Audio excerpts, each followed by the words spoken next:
Hey guys.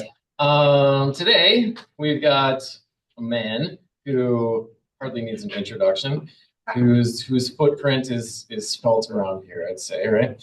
But some of the younger folks, I guess, have not met Neal. Um, so in the short introduction that I have before me here, Neal Herr has written and produced six full-length original adult musicals in such cities as Austin, New York City, Glens Falls, Hudson Falls, and Lake George, and has also taught kids to write and perform over 60 short-form children's musicals. His last two musicals, Zigzag and Nearby Far Away, grossed almost $100,000, garnering wide-ranging media coverage, rave reviews, and sold-out houses. Most of us know that he was also an English adjunct professor at SUNY Adirondack for 14 years and is a straight male ally to all good people. Welcome, Neal.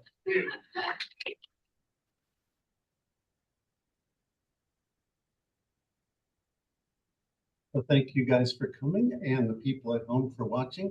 So I'm going to start with the actual commercial that Kate Avon of Advocate developed, just to kind of get you in the mood of the show and what it's like.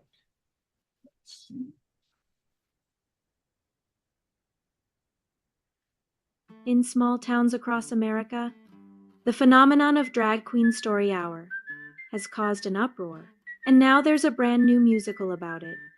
Reading, fanning, meeting, planning against whatever the other side's for.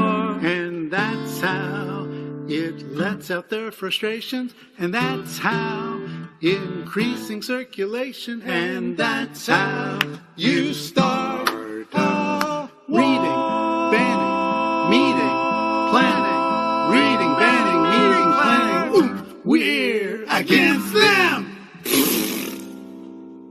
Big hand for Kate for making me that commercial. That's on the website.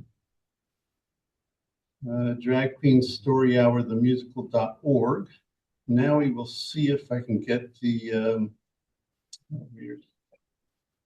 here we go. The PowerPoint up. Hey, good, okay. So this is the main idea. Who may tell the story? We're going to cover the background events. And by the way, we have, I think, two trustees at the original, is that right? A library? Yeah, two trustees. And so they will fill us in the Q&A if I goofed up something or just to fill you in. They were on the ground. Recognize that this musical is not journalistic at all. It's a musical, right? So they may not recognize it, but it's the issue that I'm addressing with the musical. And starting with the background, we'll go over that a little. Inspiration, why I did it, and writing process, because this is a reader's writing series. How I approached it, very different from any other musical I know of. The songs, we'll play about 6 songs with little setups. There's 18 songs in all, so you won't get the whole thing, but you'll get about 10 minutes or 15 minutes of it. And the resistance that I encountered, which was very surprising to me. For instance, I guess you should know up front, despite my best efforts, and I've written and produced lots of musicals in lots of places, I failed after 45 years of experience. I failed to actually get this off the ground. And so that's part of this process as well. I'm still trying though. So here goes. Let's see what we have. So this is the actual library. And does anyone here, especially students, does anyone here know something about what happened in 2023 and 24 at the library? Yes. Okay, most people were fired. Not exactly true. More resigned, but yeah, a lot of people left. Anybody know anything about what we're talking about? I think Beth over here had something. Great. Okay, Beth.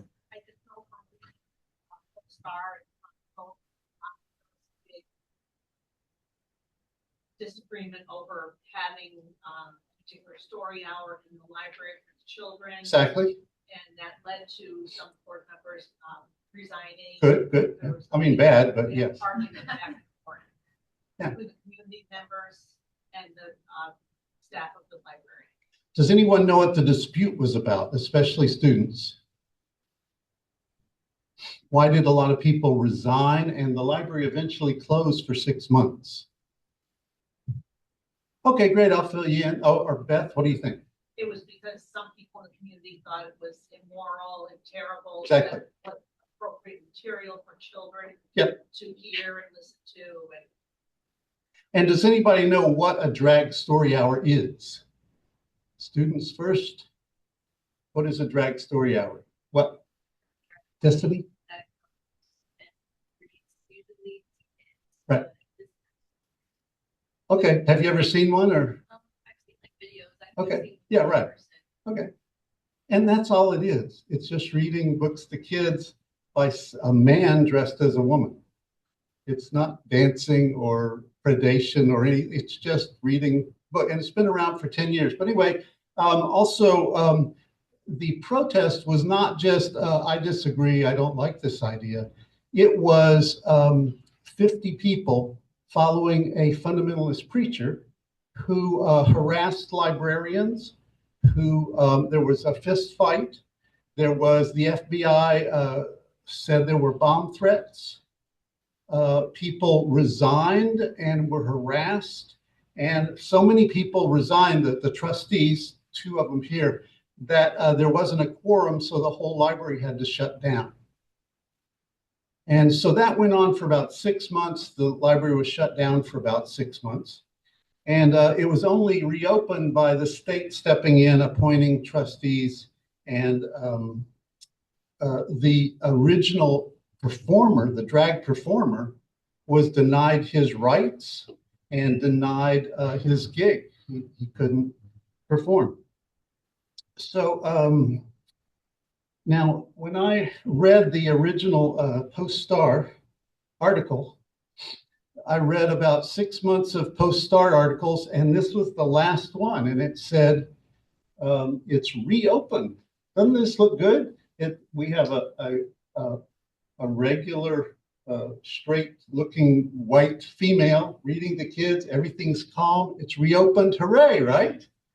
The article never mentioned, and I read it and reread it, never mentioned why it was closed, whose rights were trampled on, anything about bomb threats or fist fights or months of harassment of the librarians or any of that, or resignations. All it just said is, yay, reopening, yahoo, April 24. That's what inspired me. I've been an ally all my life, and that was outrageous. So it kind of like swept it under the rug. So I wrote a song about that. But also, I looked it up. It's illegal to do this. So let's see what happens. Yeah, even if you yourself wouldn't want your kids or you to go to a drag story hour, it is illegal to discriminate on a performer because of gender expression in New York State and Warren County. So it's not just a matter of opinion. It's he should have gotten to. But anyway, so then I found out it isn't just a local problem, and I see it as a problem about free speech and about expression, et cetera, et cetera. It's a kind of a wedge issue. Some people think of it as a small problem, but it's still something to address. People, even libraries, are afraid to take stands against banning books. Weird. Or flying a rainbow flag like this to show your town is open to all orientations and identities, or at least to discuss it and find a compromise.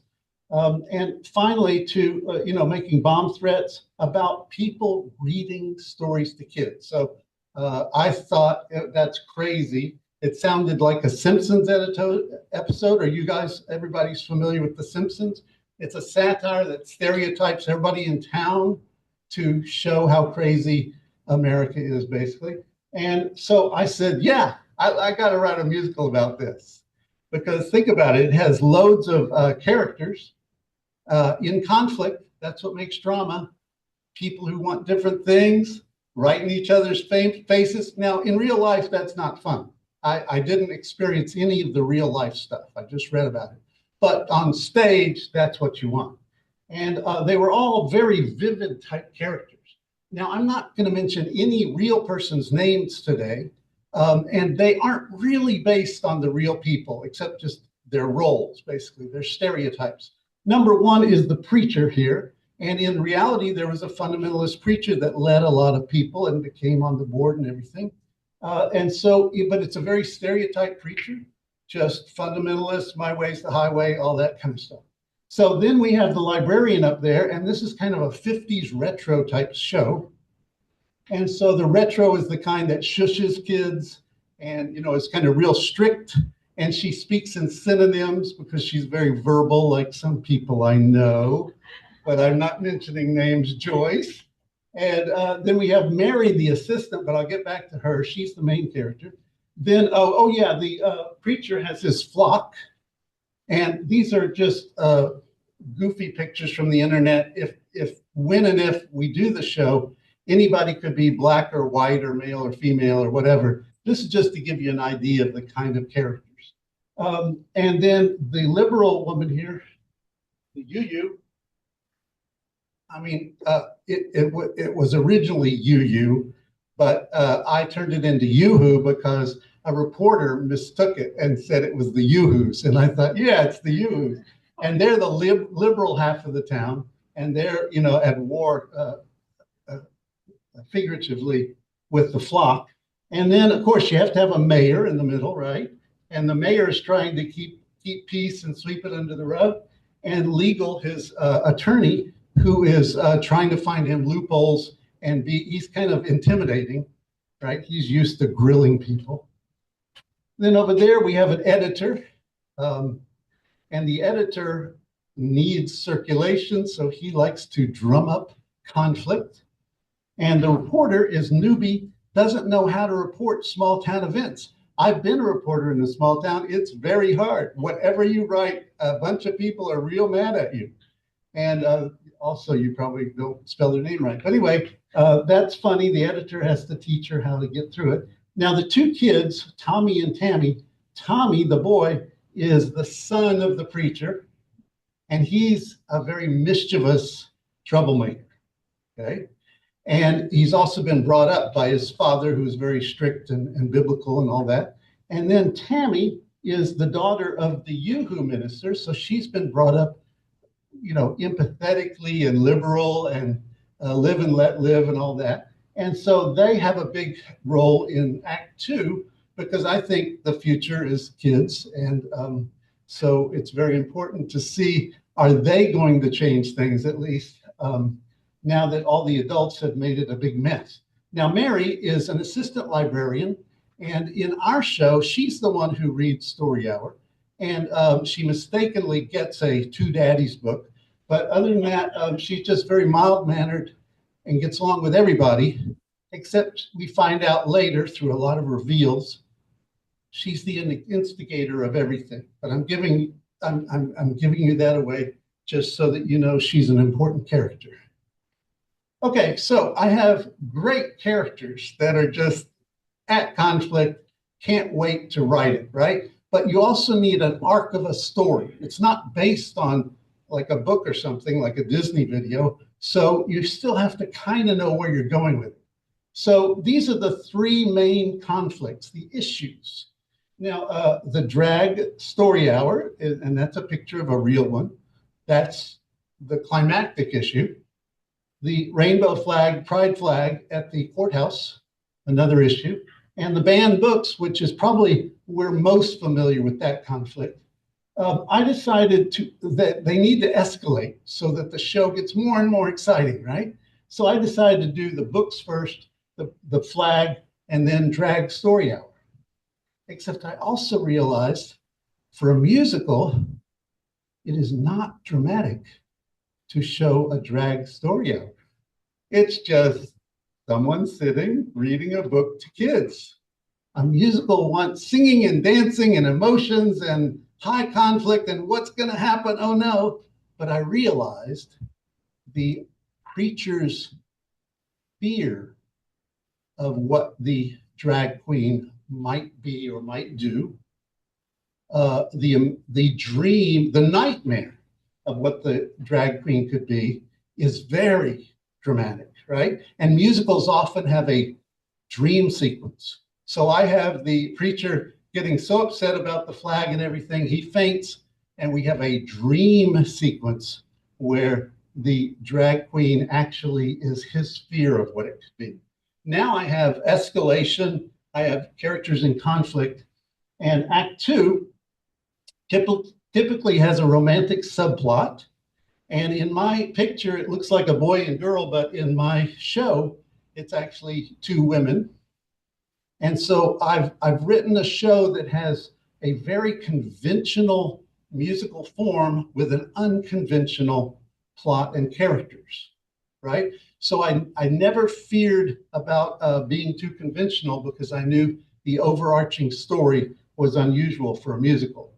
And then the escalation of power struggles, we actually have the Yoo-Hoos and the Flock, a tug of war on stage, showing that the whole town is riven.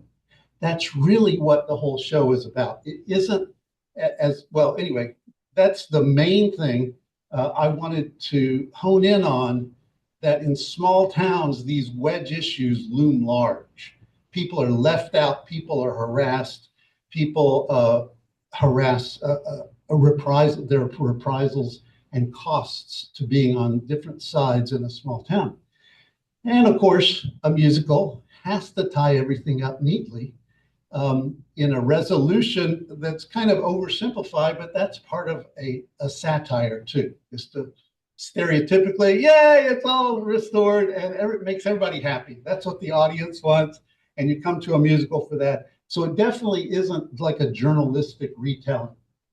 Now, my writing process, I've already told you about. I kind of have an arc of a story. Polarization of a small town over banning Pride books, a Pride flag, and a proposed drag story hour. All of that's real. We've had the flag issue in Glens Falls. Characters, small town stereotypes, and Mary is the really only one who's not a stereotype. She's the instigator, and at the risk of ruining the surprise, well, she has lots of surprises up her sleeve. And I like musicals where you have reveals throughout, so that you, oh no, that's been happening. Oh, and then so now number 3, most musicals begin with a story, then they write scenes, and from the scenes they write a song. I do it backwards because my strength is lyrics. I've written, maybe 100 musicals, I don't know, 47 years. And musicals the lyrics are so much fun, the words to songs, to make them seem conversational from the characters, but they also have to rhyme and scan and, sound musical. So in drama, you always put a dialogue in musicals first person, I, right? And character-based. So obviously I need to write words that Tammy and Tommy would say, very different from words that the preacher would say, or the librarian, or whoever. It has to come from that character in that situation. Present tense, in short stories, it's past tense. He went to work and he had a miserable day. In drama and musicals, it's I'm at work and you can tell I'm having a miserable day. You act it out. You show, don't tell. I've already said conversational, pretty much the way one would speak in real life, except that character, how that character would talk. Rhymed and singable.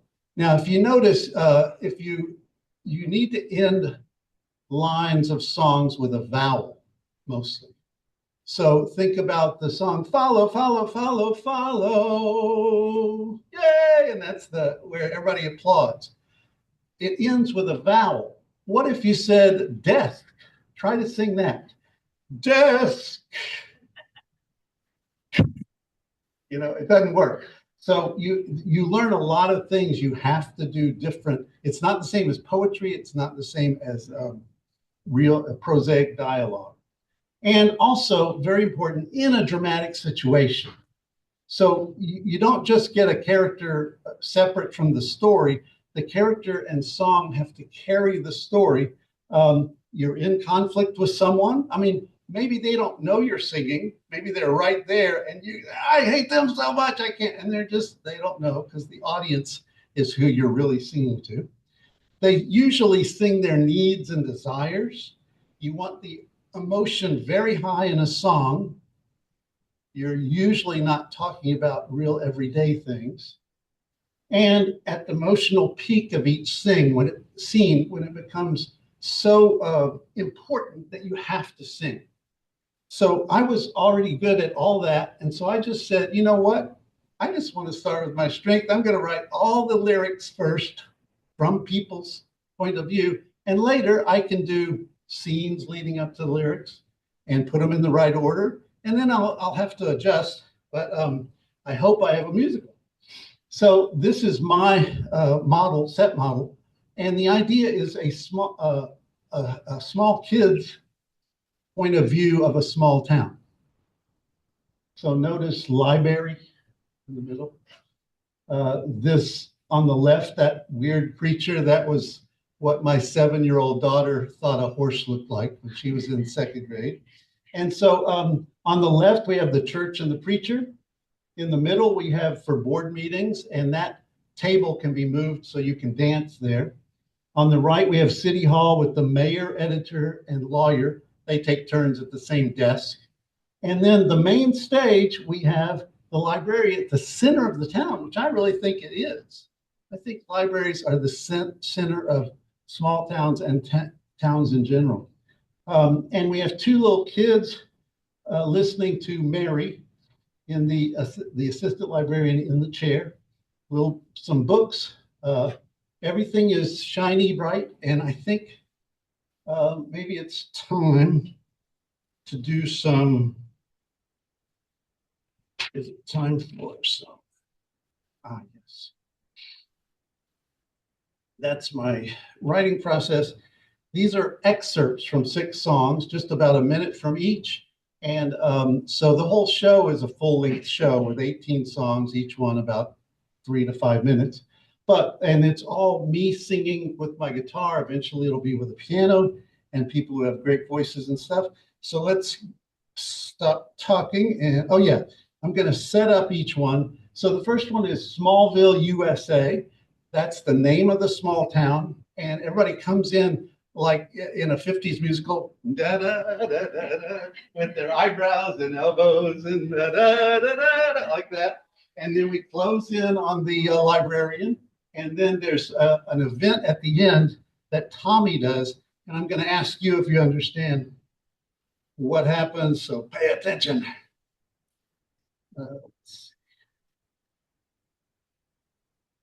Let's see if this works. Smallville, USA.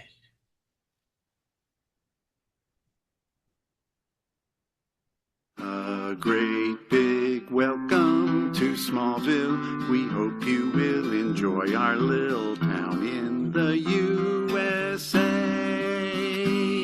It's charming, has farming, and nothing that's alarming. You'll feel safe here in every way. We're cheerful and not contrary, and proud of our town library. And they all live happily ever after in their happy little family with 2 kids, 2 pets, and 2 daddies. Oh, heavens no, I must have got the wrong book by mistake. We hope you'll agree we're making small town history. Welcome to Smallville, so bright and #2daddies send. Gay. Smallville, USA. Hey! All right, tell me what you think happened at the end there. What was Tommy sending? Any idea? Let's back up. What is the last word of the opening? Yes. Right, but actually the last sung word, sorry. Gay. All right. Everything is normal, but it's really about the gay people in the town.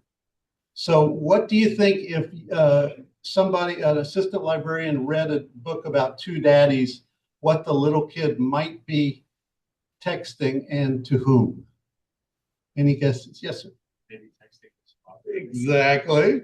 We don't know his father is the minister yet, but guessing. And why would he be doing that? Tattling. Yes, right. It's not a friendly texting. It's like, oh boy, I'm gonna get somebody in trouble kind of thing. Okay, great. All right, you passed the quiz for now. Let's go on and see what happens next. Oh yeah. So the second one is I love books.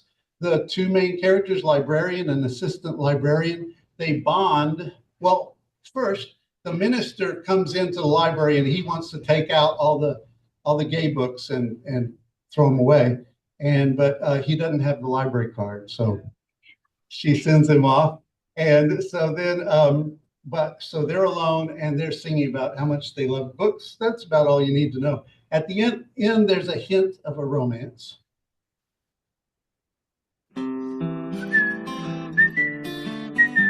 Each character has a motive. I love books. They're like throwing books at each other and stamping. Each little tome so at home in their own cozy nooks.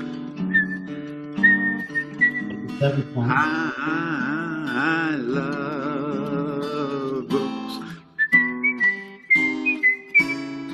Checking them out, checking them in, adding up the overdue returns in the bin, and giving the rowdy kids dirty looks. Shh, I love books. Now, this next one is the ones against. It's what you heard in the commercial. And the idea is the two sides of the town are doing a real tug of war rope with the jump rope. And the editor is explaining to the reporter how to cover a story in a small town where everybody disagrees. And and then everybody gets upset. But also the editor wants to stir up controversy. So you'll get that. Let's see. The ones against. We're the ones against, the ones against, the ones against. Reading books. And we're the ones against, the ones against, the ones against. Banning books. But what makes it so divisive? Each side thinks the other is just being derisive. So they're the ones against, the ones against, the ones against. That's right. Reading, no banning, no meetings, no planning. Reading, banning, meetings, planning. Against whatever the other side's for. And that's how it lets out their frustrations, and that's how increasing circulation, and that's how you start reading,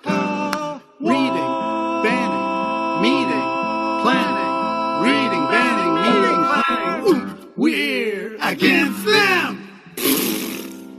They end up back to back doing raspberries at each other. That's the polarization song. And so now we're going to meet the mayor, right? Yeah. The mayor the librarian has said, let's put up a gay flag. And he says, I'll take care of it. She thinks that means he'll do it. But he's actually thinking of getting his lawyer to give him a loophole. And what we see on stage is he's actually sweeping his office with a broom and putting stuff under the rug. So this is live, so you hear some audience. I'm sweeping it under the rug. Somewhere where nobody can see. We'll clean it up later, so no agitator has reason to disagree. Such a simple solution. Wish I thought of it sooner. Just sweep, sweep, sweep, and shrug. Innocent. Just sweeping it under the.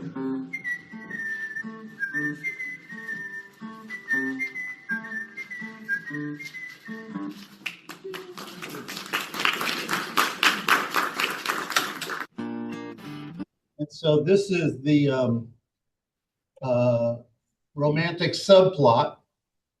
Oh, wow, we're getting an echo. But anyway, the librarian is starting to fancy the assistant librarian. And so she sings a Richard Rodgers type love song, which is kind of a corny, old style 50s song about I love someone, but I can't express it, is usually what it is. And meanwhile, Mary is sitting there totally unaware of what she's singing. So she's just singing to us, and this is her inner thoughts. And Mary is stamping books and stuff like that. But we get the strong impression Act 2 is going to be about their continuing, evolving relationship between these two women. And I think it's the best melodic song.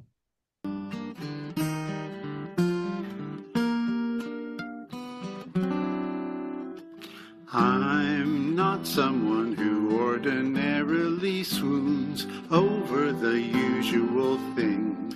I feel like I've stumbled upon or discovered a ring with a pearl, for I've found a typically wonderful girl. I thought that usual love was nothing out of this world. I thought that love was old hat, and that wouldn't cause me to swirl. Till I found a typically wonderful, I've found a singular pearl. Yes, I love a simply unruffable, nuff is unuffable, notably, dotably, totally lovable girl. Good work, Mary. And so this is the theme song of the show. Oops.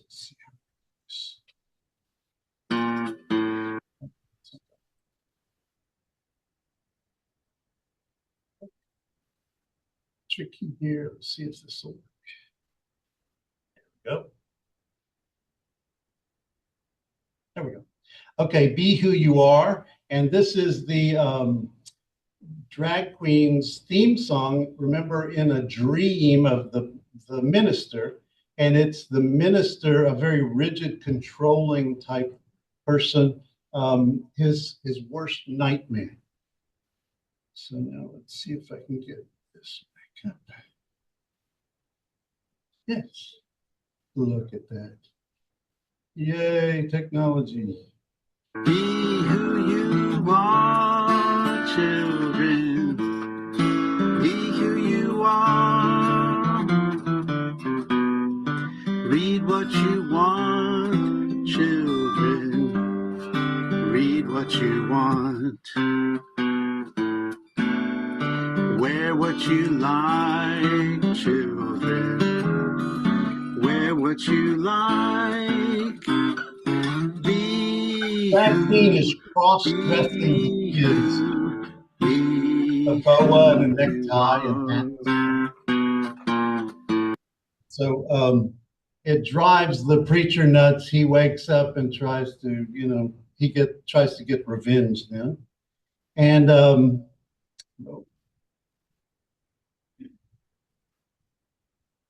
we go. So now we're moving on. That's the writing portion. And now I still had a year to produce it. And so the first thing, we had a reading at Crandall Library, audience participatory.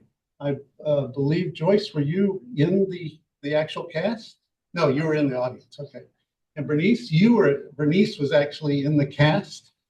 And we got a lot of good front page coverage on local papers. And then look at this, News 10 TV, Adirondack Explorer did both a magazine and an audio thing.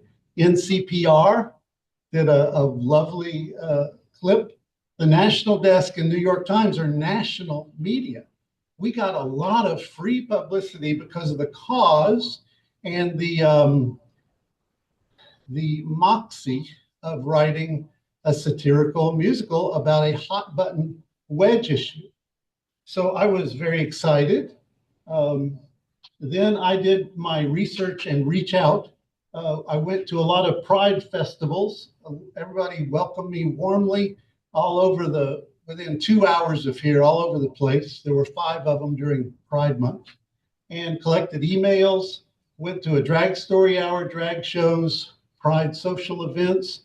Everywhere I went with my clipboard and got emails and said, you're going to love it. It's going to be a real rallying cry for the gay community, etc.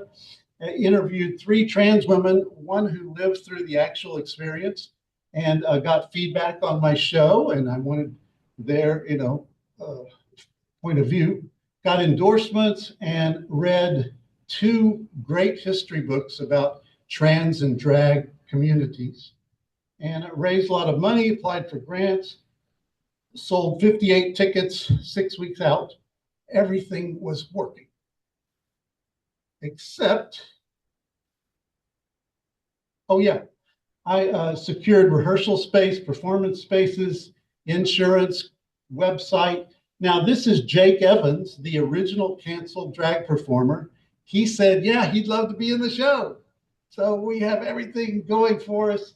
I found a gay director, music director, and choreographer, and a trans lead to play Mary, who, this is the secret, she is trans. She seems like just a dowdy, normal, mousy assistant librarian, but she is also instigating for trans people.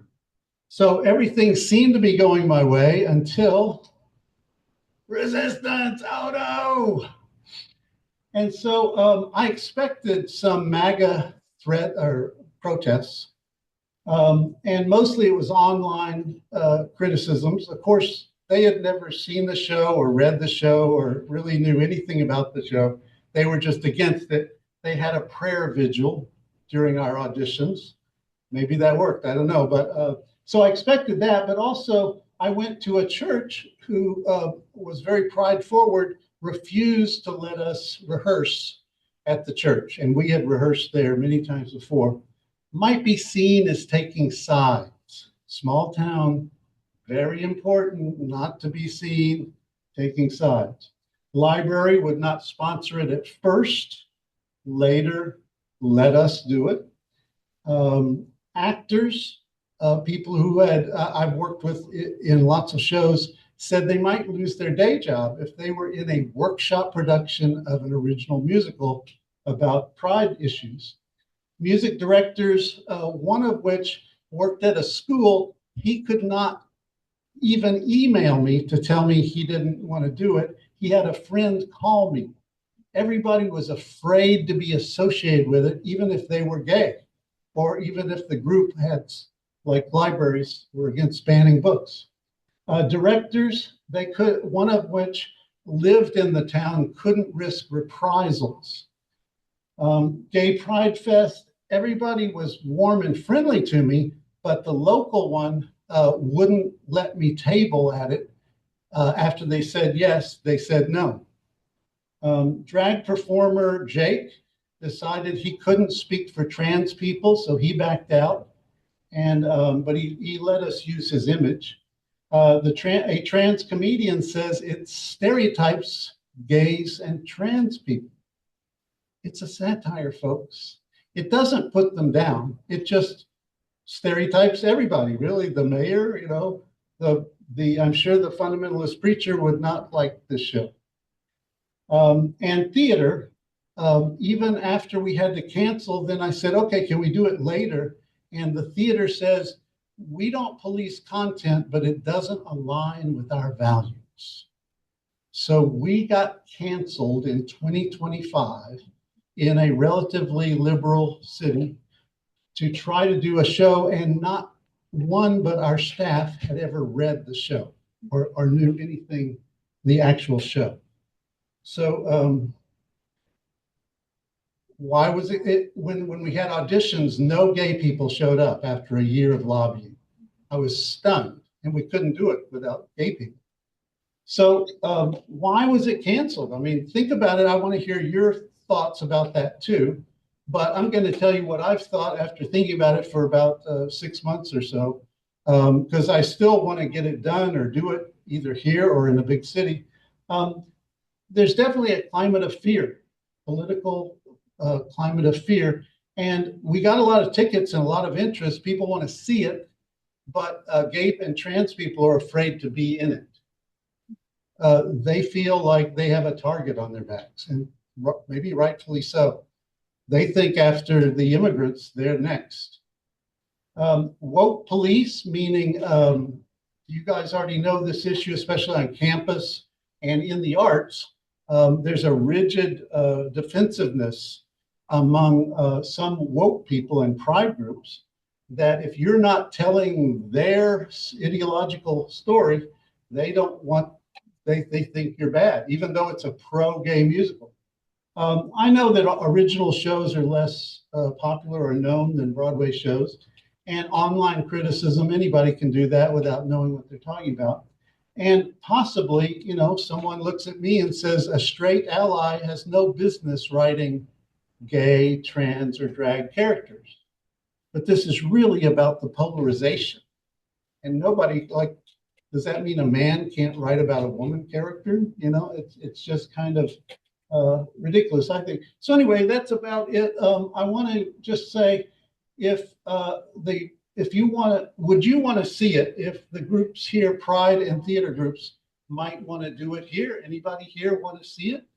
Full-fledged on the stage, singing and dancing, piano, yahoo! I really wrote it to be a rallying cry for both straight and gay. So thanks a lot. And now 10-minute Q. Yep, about 41 minutes. 10-minute Q&A, and we have trustees here. So if you want to add something in that I was grossly wrong about, or whatever you want. Okay, can I ask? Oh, sure. Can we give you a big round of applause? Oh, thanks a lot.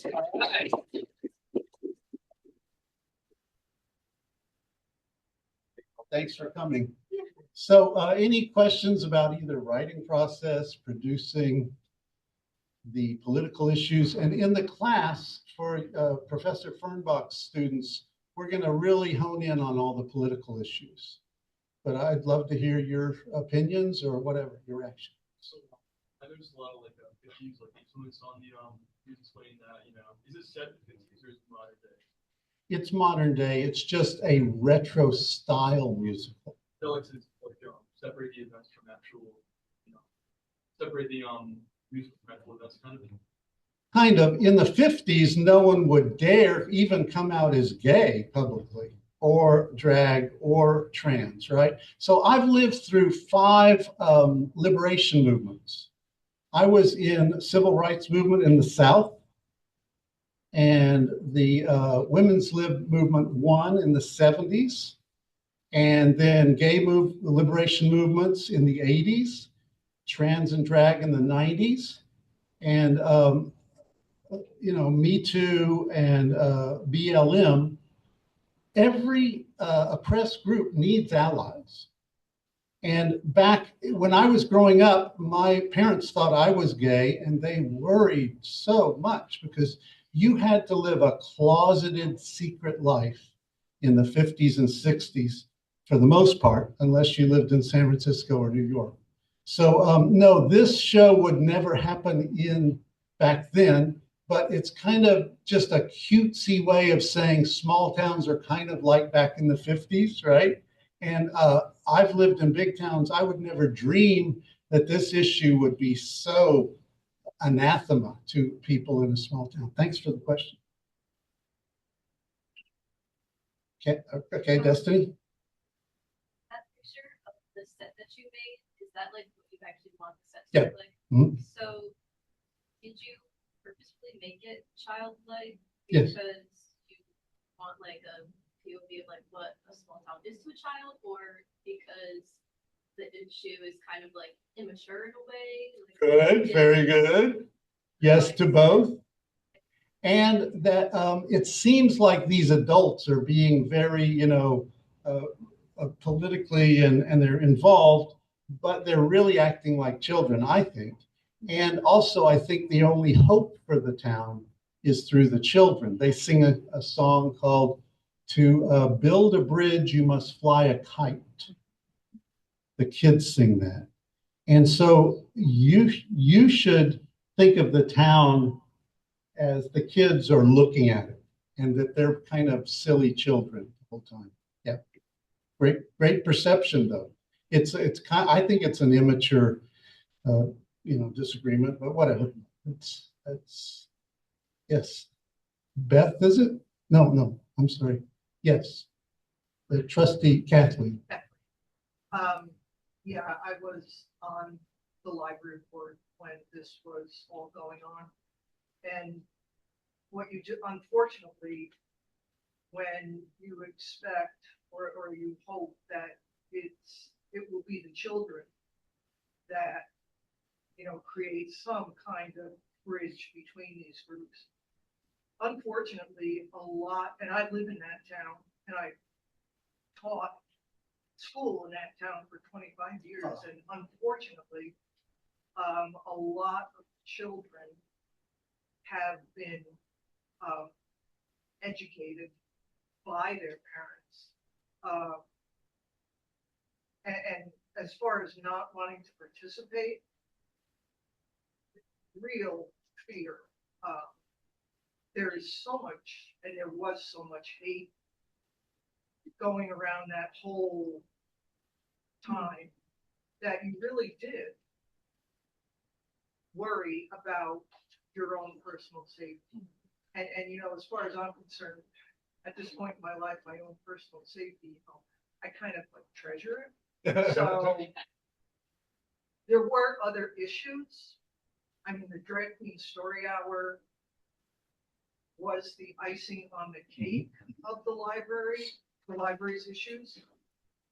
There's so much hate and bigotry going on behind the scenes that people didn't know about.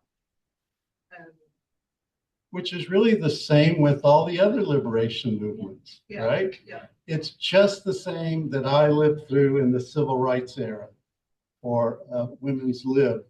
And so I think the hope is with the children, if any. I know it's an uphill battle everywhere, but thank you so much. And thank you for, standing up for pride rights and being in the original thing, the voice of reason, I would say, for what was going on. And we have another trustee, if you want to just weigh in. I was not there when this first hit, but became involved when the Board of Regents reached out to appoint people to then bring the board back to a full forum so we could go back and hire a librarian, open the library, get back in business. And my question I have for you is, in all the commotion of people who were objecting to what you were doing and sending you hate mail or whatever, was there ever the tone that this was going to then somehow drag this all up again for us poor folks in the library. And then we were gonna now have a, egg on our face all over again. Did you feel that at all? I got that, the idea from the townspeople, from some of the townspeople, like it was so painful, they didn't even want to think about it anymore. But also I hear from the townspeople, it's still very divided, right? This hasn't gone away, it's just under the rug. Say though, that the library offers the opportunity for local groups to use our facilities to have their meetings and to do wherever. And we have welcome, and they do come. The Upper Hudson Queer Alliance has been in the library and done their thing for a number of things. And we don't have protesters out there. Or anything. Great. Do you think the library could sponsor another drag story album? I doubt it too. So I did not want to put on the show there. And also, it isn't just about that town. It's all over the country, and gay, trans, and drag people get really othered, and it's dangerous. They have very high rates of suicide. And basically, in small towns, there's gay people, trans, and drag people to stay. So it's not going to go away. So, but I see your point. I did not want to really put that town down. I've taught there. I know it. It's really beautiful. There's a lot of good stuff. It was really more the issues. I wanted it to be generalized, universal, and national. Great question. Great questions. Keep them coming. Bernice. Question, but thank you. Yeah. And my sense is with the people in power now, threats are common, and the use of venomous, toxic outside forces hate. My sense is there are more people who are not those hateful people, but the hateful people make people afraid.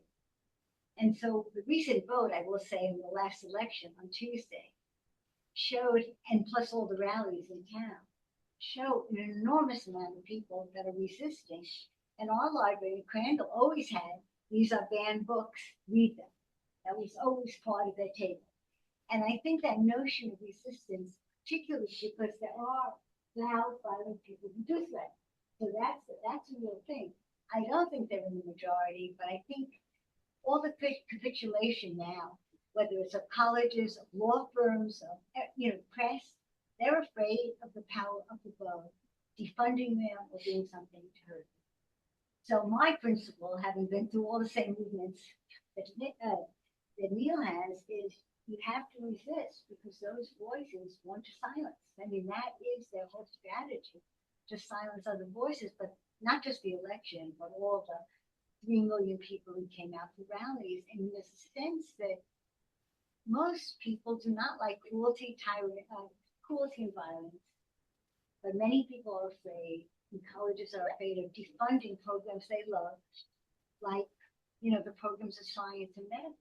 And so they kowtow and capitulate, not because they believe in it, but because they're fearful. So my position is always to resist, because the more people who speak out, the less they can do it. But it is true that they will use anger and hatred as their tools. And so I think what you did is quite wonderful in showing all parts of it, why you did it, reaction to it, the fear element. And I'm just speaking for the resistance. Thank you, Bernice. I have a couple of questions. Great. About the future of the play, right? So we're clear on resistance, things like that, and I'm trying to kind of contextualize it for myself and for others. And so I would say, number one, are there comparable plays that you could point to and saying that these kinds of things have been pulled off before? And number two, how do the Simpsons get to make fun of everyone? Great. You can. Of course, I could go on forever about each of these, but I will try to be brief. So yes, every liberation movement has had resistance and art that's standing up for the oppressed, right? And so I'm going to still try to get it done, whether here or elsewhere. The other part was, I'm sorry. Comparable plays? Yeah. I mean, Angels in America during the AIDS thing in New York City, it was a huge musical. A lot of musicals have civil rights messages in them during the time of even was it South Pacific? That you have to be carefully taught, you know. So a lot of musicals, we think of musicals as just puffy, silly things, and they are. But then The Simpsons, think about it, every single character is made fun of. The school bus driver, the mayor, the guy, the bartender, the family, except kind of Lisa is probably the most human character, but she's made fun of too. But it also brings up a question of should drag, trans, or gay people be made fun of in a satire that's purportedly pro-pride? And so my view is think about art in general. You want everybody to follow the character, the audience to follow the characters. But if the gay, trans, and drag community cannot be made fun of or normalized, then what are they fighting for? You know, if they have to be the special people that cannot be touched. Now, I don't mean made fun putting them down. I just mean, okay, this is a peculiar thing of this character, right? So they have to decide somehow over time if they want to be special or normalized. So that's probably more than you wanted, but. Should we all loosen up a little? Is that part of Well, yeah. I would say it's a musical, people. It's a workshop musical. Don't kill me, yes. Oh, yeah. Oh, yeah. My question was like, what do you think some of the main like key differences are between this one comparatively to their others in the past? Yeah, the black voter, civil rights, and all that stuff, very dangerous. And it was like